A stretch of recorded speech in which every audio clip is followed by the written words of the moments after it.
कैसे हैं आप लोग, if I may ask? है ना? तो बंगाली बोल नहीं पाती मैं ज़्यादा.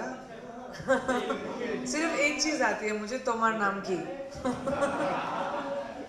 Because I ask the little children that question all the time. That's the only thing I know, Tomar naam ki.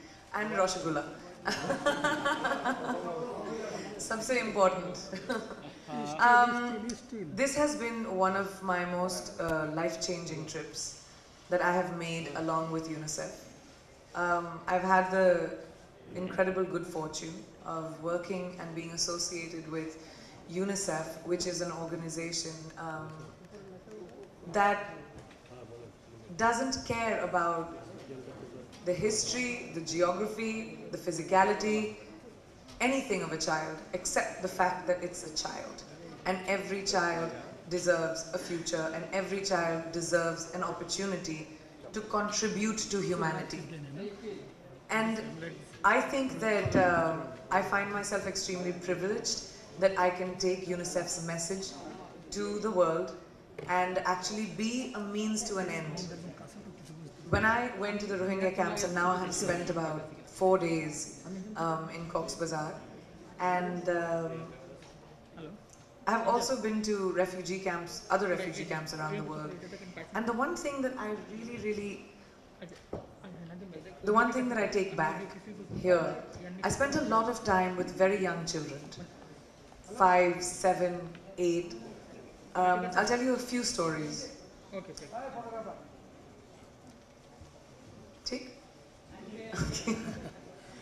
I'll tell you a few stories. There was a 7-year-old child. They were all sitting and drawing, you know, like with colors in this one learning center that UNICEF has created in the middle of these camps. And I'm sure you all know what these camps look like more than me, how unstable they are, how the conditions are extremely difficult, and especially now with the monsoon coming up, it's very difficult that any of those structures will survive. So these children, they were drawing. So I went and asked, can I see some of your drawings? So I picked up the drawing book, and I was looking back at the drawings that he had done before. When they arrived into Cox'sbazar, which was about August, September last year, when the big influx of refugees from Myanmar came into Bangladesh, him and his family had walked for about 15 days, and all his drawings were children playing soccer on a football field and helicopters spraying bullets at them, rocket launchers, and these are 5, 6-year-old children. Rocket launchers being launched at their homes. Heads lying separate, bodies lying separate, hands lying separate. Now these are children at 5, 6, 7. That's what they remember. That's what they know. I had the incredible opportunity and good fortune of meeting Honorable Prime Minister today, the Honorable Prime Minister of Bangladesh today, and we spent a lot of time talking about this, and I really have to applaud the government of Bangladesh, who has opened up their borders and allowed so many refugees to come in, almost 1 million people that Bangladesh has allowed inside, just because of humanity. And humanity is what this world needs the most. I don't care about differences anymore. When you look at it, and now that I have been to 2 of the biggest refugee camps in the world, one which was in Jordan, where Syrian refugees lived for about 7 years now, and then now to the Rohingya camps in Cox'sbazar. The only thing I can see is a generation of children that will not have education, that will be illiterate, that will be vulnerable to violence, people putting guns in their hands instead of pens. What will happen to the world when there's a huge generation of children that become vulnerable to violence? The world is already in a precarious place. Look at the amount of violence that is happening around the world. Do we need any more hatred? Do we need any more of that? To me, as a global community, the message that I want to take from these camps is that refugee children are the world's responsibility, because they don't have anywhere to go. They don't have anything to call their own. But if we lose these children, then whatever happens to the world is on us. Let me ask you all a question. How many of you have kids? Please raise your hands. No? Nobody has kids over there at the back? That's half the room, almost. More than half the room. I don't. Not yet. But that's a very smart question. Sir, did you ask me if I have children? If I have children? Or you're not aware that I don't have children? All the children that I work with are my children. How about that? Alright, good to know. How many do you have? You have two. Would you, if something like this happened to our children, which is possible, countries are being bombed, people are being killed for no reason. If that happened to your children, will you want someone to help them? That's the same question. A child is a child. It doesn't matter where they come from, where they're going, what their parents did, what their religion is, which country they come from. A child is a child, and every child born onto this earth is the responsibility of the globe and privileged global citizens like us. So the reason why I take these trips is to spread this message to the world, to be a little compassionate, to think about our future and the future of our children through the eyes of these kids. They have nothing. The basic things that a child needs to not have a stunted development: food, clean water, so that they don't get cholera or diarrhea or die because of malnutrition. Shelter during monsoons and cyclones. You know how many cyclone shelters you have in Bangladesh, because we know what happens during monsoon season. I'm from India. I know what happens. What happens to those shacks and those makeshift homes? Just the compassion in your heart. This is not the choice of the kids. Nothing is the choice of the children. And for me, that is my biggest advocacy, is that please open your hearts and your compassion towards the kids.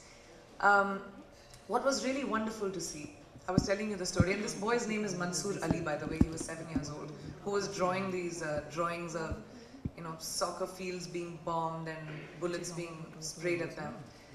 After 6 months of spending time with UNICEF's learning centers, with the teachers that spend time in teaching them English, maths, Burmese, basic education so that they can maybe stand on their own feet a little bit. 6 months later, his drawings were Bangladesh. His drawings were sunshine, greenery, thatched roofs, teachers. And that just happened in 6 months, because there was humanity shown to them. And that's what's important for refugee children around the world. In 1 month, World Refugee Day happens. And I would really, really like to implore the world to have a little bit of compassion for people who don't have anything. That's all that it is. God has given us, many of us, a lot. My mother used to always tell me, actually I'll make the point like that no matter where you are in the world, no matter how badly you are off, no matter how in the worst circumstances that you're in, someone is worse off than you in the world. And if we remember that, there is such a sense of balance that will come to us. And that's all that I'm trying to do. I've had an incredibly heart-wrenching trip, and at the same time an extremely inspiring trip. To see the way the government of Bangladesh has opened up its hearts towards these refugee children and towards these refugees was incredible. The spirit of these young children, how strong they are, how tough they are, how much fun they have with me. We played lots of games. I had tea made by the children. I was dancing with them. I witnessed one of the classes. I played with them. And the one thing that I really took back were their shiny eyes and their smiles, And just to see a child happy can make any one of us really happy. And I just think that that is an extremely wonderful thing, that all the organizations that have come together on field, especially UNICEF, have done such incredible work. And there's so much more to be done, which is why we are all here, asking before the monsoons to please donate your time, your money, your compassion. I know we all have. And now it's just the responsibility of the world to also do that. That's it. Thank you so much. Thank you, Ms. Priyanka Chopra, for your exceedingly inspirational words and your personal recollection. I now have the pleasure to invite Mr. Jean-Jacques Simon to speak a few words. For being here, all of you. It's very welcoming and very nice for you to be so many at that time of the day. So thank you very much, Priyanka, for all these words and very kind feelings towards the children, the Rohingya children who all need our help and support. We will go to questions. Please limit your questions to what Priyanka Chopra has been doing lately in the Cox'sbazar camps and nothing else.